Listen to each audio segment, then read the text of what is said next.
এজন্য আল্লাহ তাআলা কোরআনে বলছে, বন্ধু পৃথিবীর বহু শাস্তি অপরাধের আমি পৃথিবীর বিচারক আদালত আপনার হাতে ছেড়ে দিলাম, কিন্তু জেনা ব্যভিচার আমার বান্দি, ওরে আমি বানাইছি মেয়েটাকে, এই নারী আমার সৃষ্টি, এই কন্যা আমার, এই মেয়ে আমি বানাইছি, আমার হাতের সৃষ্টি, এটা আমার সৃষ্টি, আমার বান্দি।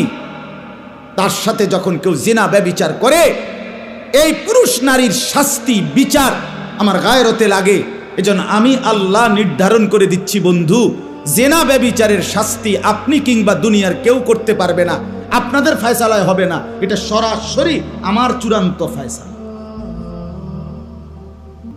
বিবাহিত পুরুষ নারী জেনা করলে পাথর মেরে মেরে ফেলেন, অবিবাহিত ছেলে মেয়ে জেনা করলে ব্যভিচার করলে চামড়ায় 100 বেত্রাঘাত করেন, এবং এইভাবে বেত্রাঘাত করবেন যেন এই বেত্রাঘাত করতে গিয়ে কারো মনে দয়া মায়া না আসে। ওয়ালা তাখুযকুম বিহিমা রাফাতুন ফি দীনিল্লাহ, এবং কোন আড়ালে গোপনে কোন একাকী রুমে এই দুররা বেত্রাঘাত করা যাবে না। ওয়ালিয়াশহাদ আযাবাহুমা তাইফাতুম মিনাল মুমিনিন, মুসলমানদের একটা বড় জামাত উপস্থিত থেকে তাদের সামনে ওপেন খোলা মেলা এই আযাব, এই শাস্তি দিতে হবে দৃষ্টান্তমূলক, যাতে এক ঘটনায় 1000 বছর 100 বছরের জন্য সমাজ নিরাপদ হয়েছে। ইসলাম এটা ওই নাস্তিক মুরতাদ আর এই প্রগতির দাবিদার ওই বেঈমান মুরতাদরা বলে এটা জুলুম, এটা জুলুম। আর ধর্ষিতা নারী যখন চিৎকার করে সেটা তোদের কানে বাজে না,